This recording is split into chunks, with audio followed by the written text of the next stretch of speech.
Bueno, vamos a ver por acá. Buenos días, Presidenta. Elia Cruz, de La Hoguera. Quisiera una precisión nada más sobre los centros libres. ¿Estos funcionarán también como albergue o no? Son más bien centros de atención y de promoción y de desarrollo de las mujeres, y se van a hacer en todo el país. Entonces, la idea es que cada centro tenga por lo menos una abogada, ¿no? A ver, ¿por qué no platicas? Un poquito más. Sí, cada centro tendrá una atención, digamos, preventiva o inmediata, una abogada, una psicóloga, una trabajadora social, pero además hay otro programa que sigue, digamos, acompañando lo que hacía la CONAVIM, los refugios, los centros de justicia y unidades de atención específicos, digamos, para la violencia. Entonces, digamos, como bien lo dijo la Presidenta, son centros de atención, de fomento de la autonomía, de la organización y de una primera, digamos, orientación frente a la violencia. Gracias, secretaria. Presidenta, hace un mes aproximadamente yo le planteaba el tema de los dinamos, de que había una especie de vacío legal para que las autoridades, ya sea federales o locales, se hicieran cargo de esa zona. Recientemente hicimos un nuevo recorrido a petición de los comuneros, que pese a que hay disputas internas, hay un grupo que se formó para dar solución a los problemas que pudieran tener, dejando de lado esas diferencias.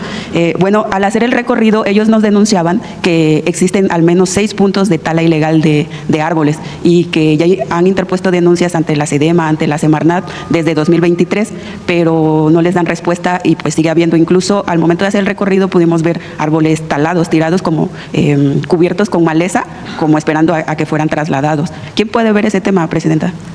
Desde la vez que preguntaste, lo está atendiendo la Semarnat. No tengo en este momento los avances con la jefa de gobierno y en particular la secretaria de Medio Ambiente de la ciudad, Julia Álvarez y Casa. Entonces, si nos permiten, les preguntamos cómo va el trabajo y lo presentamos aquí. Ok, Presidenta, muchas gracias. Ellos también denunciaban otro tema que me parece que es muy relevante y que es la invasión de las colonias que están al lado o en los extremos del afluente del río Magdalena, del bosque en general. Ellos calculan que al menos ya ha crecido la mancha urbana y se ha comido parte del bosque al menos en 50 hectáreas. Esas colonias han ido avanzando. Ellos también denunciaban que no solamente se ha permitido por parte de los gobiernos locales, en este caso de la alcaldía Magdalena Contreras, sino que se ha intentado legalizar esos asentamientos irregulares, tanto que el alcalde de la administración pasada, Gerardo Quijano, priista, dotó a esas colonias de adoquines para ponerlas en las calles, les dio tuberías para que tuvieran acceso al agua y también ya se les dio electricidad, pese a que algunas zonas ya habían demolido algunas casas, pero se volvió a poblar porque ya tienen los servicios. Ese tema, ¿quién debería resolverlo para que ya no sigan invadiendo más espacio? Esa zona y otras zonas de la ciudad, y no solamente de la Ciudad de México, sino de otros lugares de la República, en algunos casos hay asentamientos que tienen muchísimos años. Estamos hablando de 30, 40 años. La ley ambiental de la Ciudad de México en particular tiene un esquema para definir si es factible que sean regularizados o si es factible que haya cambio de uso de suelo. Y es un proceso que lleva tiempo y tiene que ver con desde cuándo están los asentamientos y las condiciones en las que viven las personas y qué tanto impactan al medio ambiente y qué tanto se puede restaurar también ecológicamente otras áreas. En el caso de nuevos asentamientos, quien lo ve principalmente es el gobierno de la ciudad, pero tiene todo el apoyo del gobierno federal para poderlo atender. Han estado atendiendo desde el gobierno de la ciudad. Nos informa Clara Brugada, ella viene los lunes al gabinete de seguridad. Ella nos informa muchas veces las áreas que se han recuperado de recientes crecimientos de la mancha urbana sobre el suelo de conservación.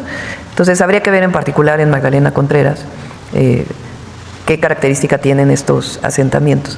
Pero con gusto lo presentamos un día para que pueda incluso venir si es necesario la jefa de gobierno.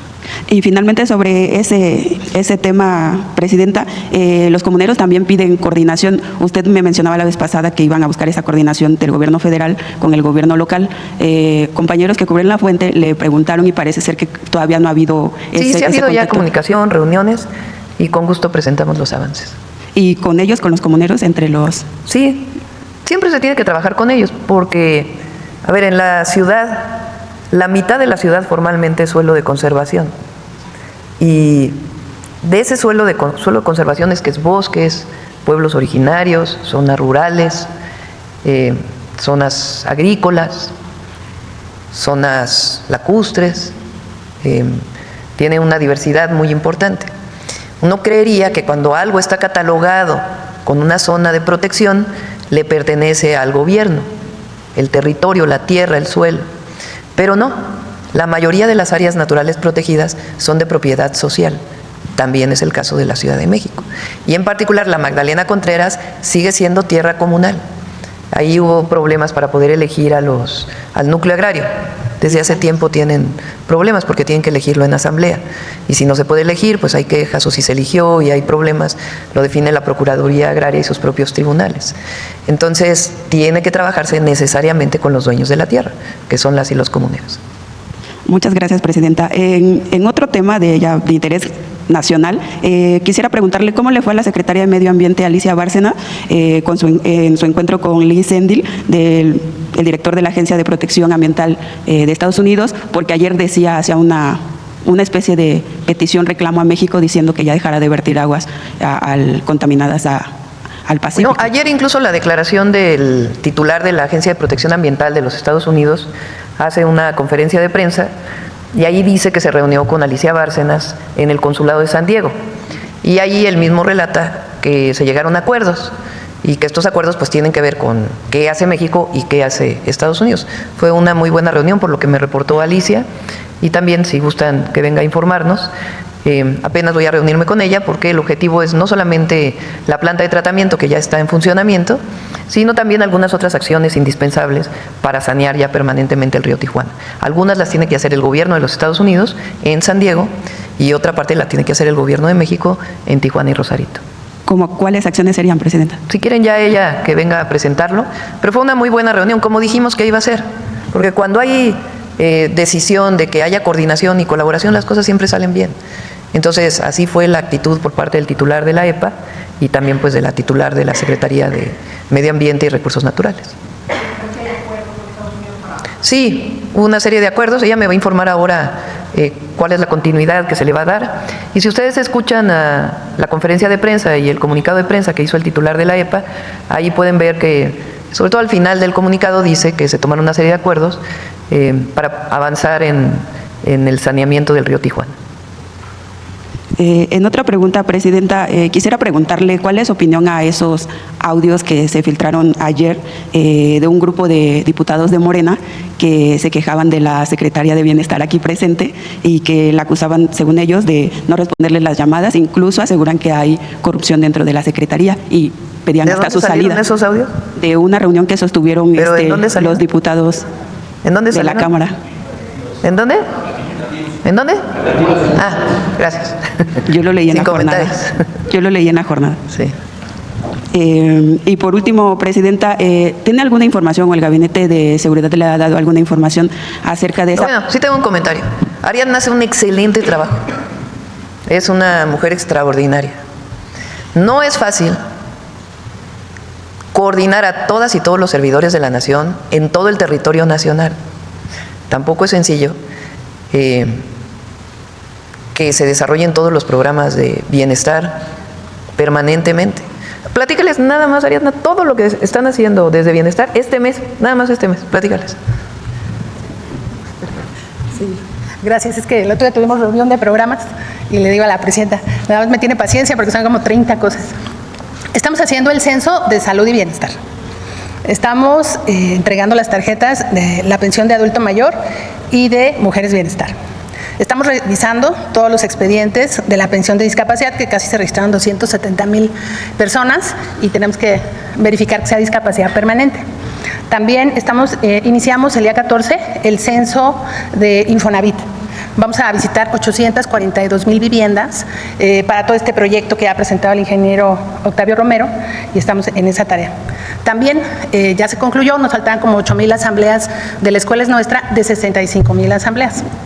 También estamos trabajando, ya se están realizando 20,000 asambleas del Fondo de Aportaciones a la Infraestructura Social que la presidenta dispuso que el 10% fuera para la población indígena. Concluimos también entre lunes y martes, el día de ayer, de hecho estuvimos con el director del ISSSTE y entregamos 562 tarjetas para la clínica Es Nuestra, para la recuperación de los centros de salud de primer nivel del ISSSTE, que este año se incorporó. También ya acabamos de realizar 7,457 asambleas de las tiendas de alimentación para el bienestar, de las tiendas para el bienestar que se van a rehabilitar. Se hicieron comités. En la primera semana de mayo vamos a entregar las tarjetas, acompañando a la ingeniera María Luisa Albores para la remodelación de estas tiendas. Y bueno, seguramente en mayo, junio estaremos haciendo las asambleas, que son casi 12,000, de las clínicas de primer nivel, del IMSS Bienestar y del IMSS que hicimos el año pasado. Y bueno, se siguen registrando a los programas durante el mes de junio. Lo vamos a hacer en junio, no se lo había consultado a la presidenta, pero en motivo del proceso vamos a hacer el siguiente registro en el mes de junio y tenemos que preparar todo ese esfuerzo. Las asambleas del componente indígena del país requieren de un esfuerzo importante, porque hay que convocar a las comunidades en las lenguas, buscar a los traductores dentro de la comunidad o dentro de los servidores de la nación, y pues vamos a arrancar en mayo, como ya lo dijo la presidenta, la visita ya de la manera con las enfermeras, dando las consultas en la visita domiciliaria. Y bueno, le decía yo a la presidenta hace una semana, que teníamos que hacer 100,000 asambleas entre abril y mayo.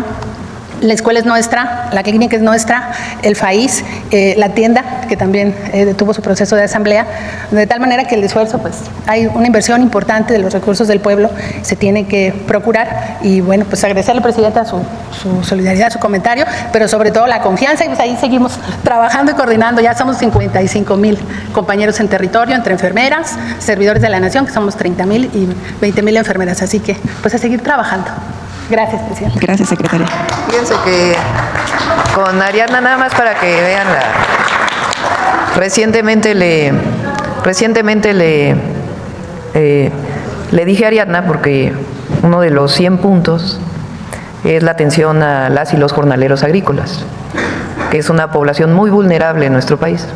Pues todo esto que está haciendo, y le comenté, ¿por qué no te das una vuelta a San Quintín?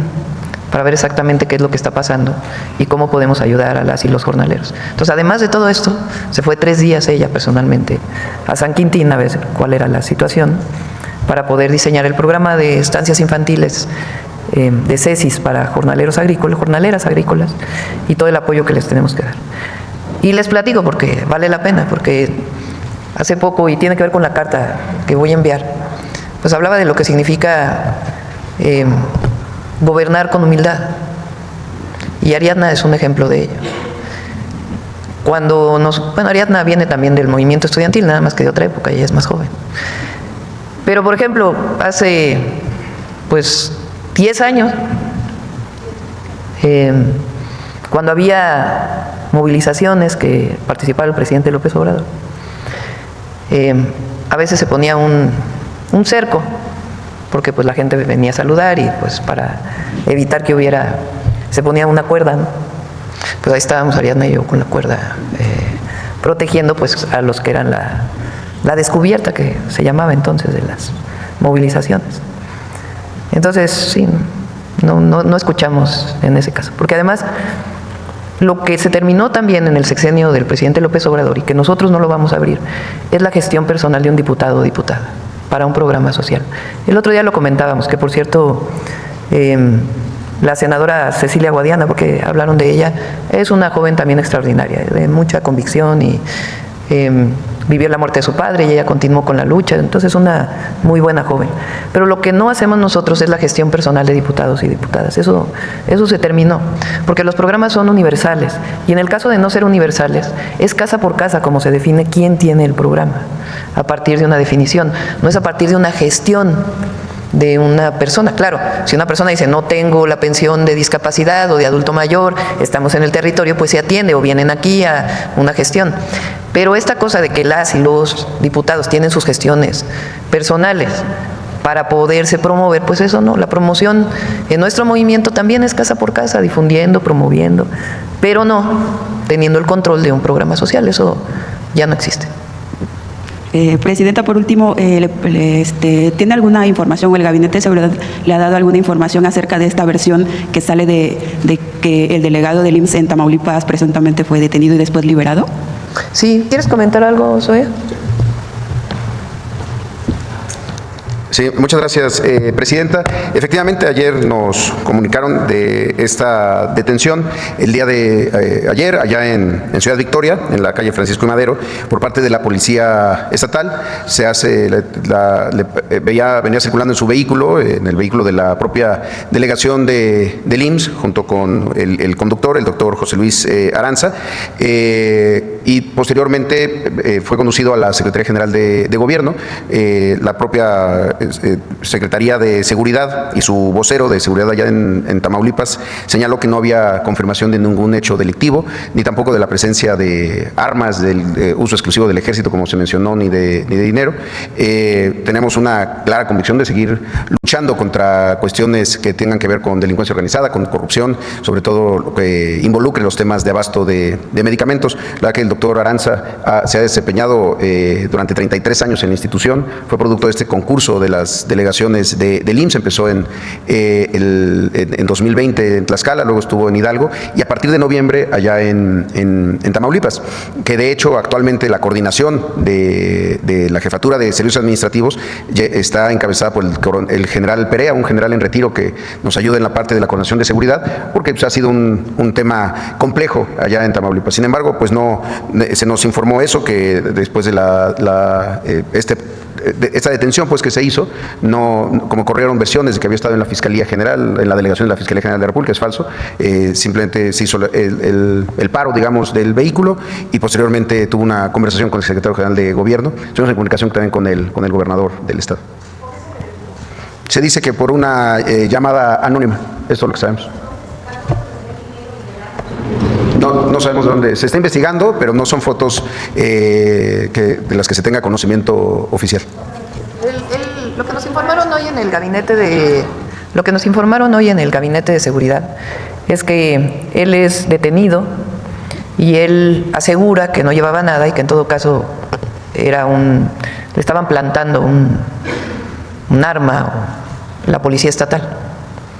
Entonces, pues lo que pedimos nosotros, lo dije en el gabinete, pues es que la Fiscalía del Estado revise realmente qué fue lo que ocurrió. Si realmente fue un policía, un grupo de policías que actuaron indebidamente, pues que sean sancionados este grupo de policías. Y de todas maneras, pues que se investigue en particular el caso. Entonces, esta es la información que tenemos y pues ahí el propio fiscal del Estado, o si es caso de la Fiscalía General, pues tienen que informarlo. Mientras investigamos. Pues es un médico que, la propia Fiscalía tiene que darnos más información y en caso de que realmente hubo esta situación por parte de algunos policías, pues también tiene que revisarse y ser sancionados, ¿no? Entonces vamos a esperar el día de hoy, si les parece, a ver cuál es la información que da la Fiscalía y en caso de él ser responsable, o sea, no va a haber impunidad en este caso como en ninguno. En caso de que haya sido responsabilidad de la policía, pues tiene que sancionarse. Y en caso de que él tuviera algo, pues también tendría que sancionarse. Pero hay que revisar exactamente cómo fue el caso. Gracias, Presidenta. Sí, bueno. A ver, por acá, Carlos, y luego acá. Y yo creo que cerramos porque mucha información, ¿no? Doctora, buen día. Carlos Guzmán, de 4 Media Telecomunicaciones Veracruz. Pues sí me gustaría puntualizar este tema de lo que decían de la Secretaría del Bienestar. No fue una rebelión. Yo llegué a Cámara de Diputados ayer, les cuento muy rápidamente. Yo estoy en Senado, voy a Cámara de Diputados, me toca la conferencia. Llevas todas las fuentes. Soy pobre de familia numerosa, dirían aquellos. Pero sí, es importante aclarar. Es muy trabajador, Carlos. Sí. Soy obrero, pero bueno. Sí me gustaría puntualizar esto. No fue una rebelión, sí es importante porque tenemos una sala de prensa del lado norte. Realmente estamos todos los compañeros. Ahí estaba el medio de comunicación que usted habla, del que dijo 6 veces. Preguntó de qué medio era, los audios. No es un audio, son varios. De inicio son de una diputada de Oaxaca. No voy a decir el nombre porque finalmente creo que ustedes lo saben más que nadie. Fue una reunión que tuvo una puerta cerrada con la secretaria, o algo así nos dijo el doctor Monreal. Si no, desmiéntalo de una vez porque es importante que se aclaren las cosas. Nos decía el doctor Monreal que iba a hablar con la secretaria, pero ya averiguando, porque esa es nuestra labor, y no soy reportero, como ya por acá en mi tocayo, averiguamos que justamente fue el tema de los modos, no fue una cuestión de la secretaria, no es escudarla, pero sí es importante que usted haga un llamado, como lo hizo hace ratito, a las legisladoras, porque básicamente son de Oaxaca, no es por el tema del Estado, pero son las formas en las que piden las cosas. No es la primera ocasión que lo hace, no voy a decir más, no es la primera ocasión que lo hace, pero sería bueno que usted como presidente hiciera un llamado a las formas, a que no se haga de esta forma la solicitud de programas sociales o esta cuestión. Es que no, aunque es decir, No puedo. Si un diputado o diputada está en territorio, algún adulto no tiene la pensión, etcétera, pues hay la forma de informarle a Bienestar, para decirle, pues hay un adulto mayor que no tiene su pensión, como cualquier otro ciudadano, ¿eh? No es atribución exclusiva de un diputado o diputada, incluso está la línea Bienestar para las personas que por alguna razón no tienen el programa de bienestar o el derecho social al que todas y todos los mexicanos deben tener acceso. Lo que sí no va a haber, porque no está bien, es que un diputado de algún partido, o en particular del partido político del que provenimos, quiera usufructuar un programa social. Eso no, eso no.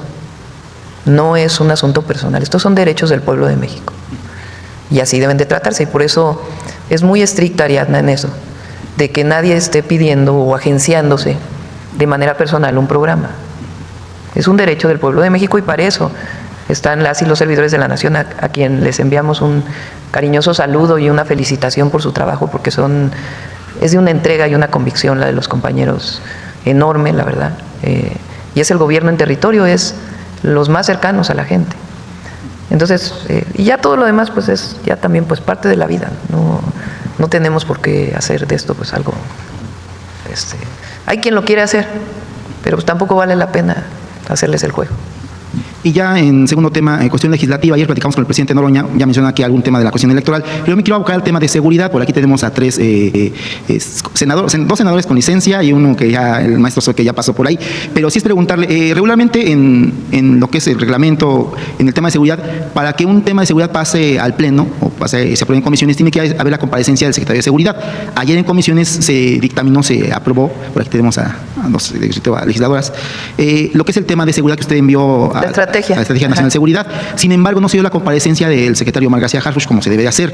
Es preguntarle, ayer también justamente... Pues se tiene que dar, si es o sea, Omar nunca se ha negado a asistir al Senado, ni cuando se tiene que comparecer, pues se tiene que comparecer.